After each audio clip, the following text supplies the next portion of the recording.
Okay, and for more on the issue of, women, amongst other things, in Afghanistan, we can talk now to Zahra Sultani.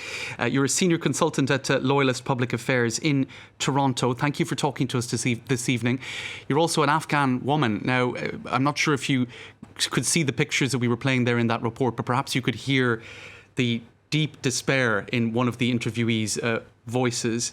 A woman who felt she had a future, and now she feels that everything she built over the last 20 years is gone, worthless. And there's a certain amount of rage as well, and anger.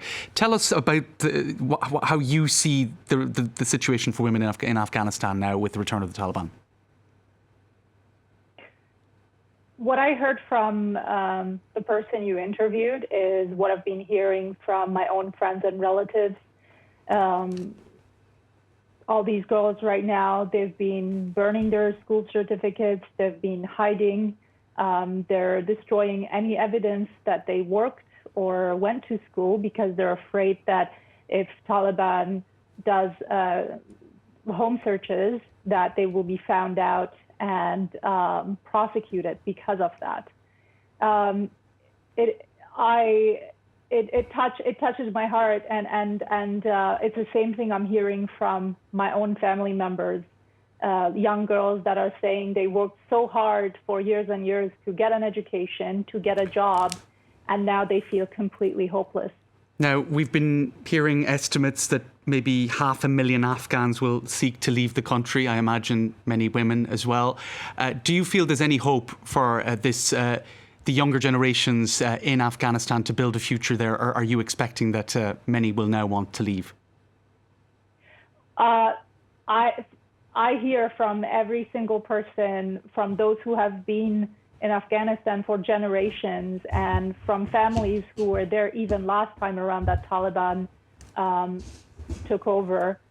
This time around, they just want to leave because I don't know if your audience knows, the average age in Afghanistan right now is 25.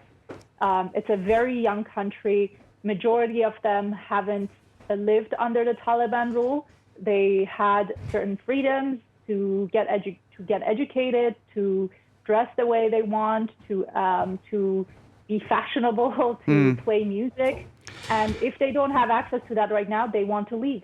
Okay, so we're going to see a massive flight, really, an exodus of refugees. Now, you yourself fled Afghanistan with your family some years back. Tell us about your story as an Afghan refugee, and well, what you think ought to be done now. It's a very broad question for this refugee problem that is going to certainly worsen.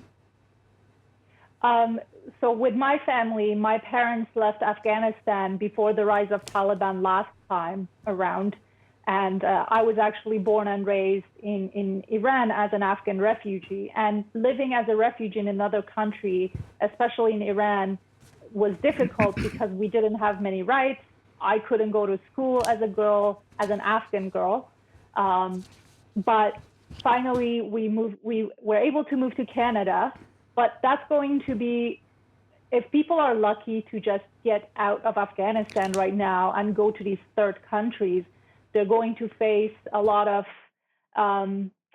discrimination the same way that my family and I had faced. And unfortunately, it's going to be very tough for them. And I think the best thing we can do is to focus on humanitarian efforts and to for the Western countries to allow and take as many Afghan refugees as possible, because these are educated young people who just want a better life. They just want an education, and they want to work, and they want to have a good life and a good family.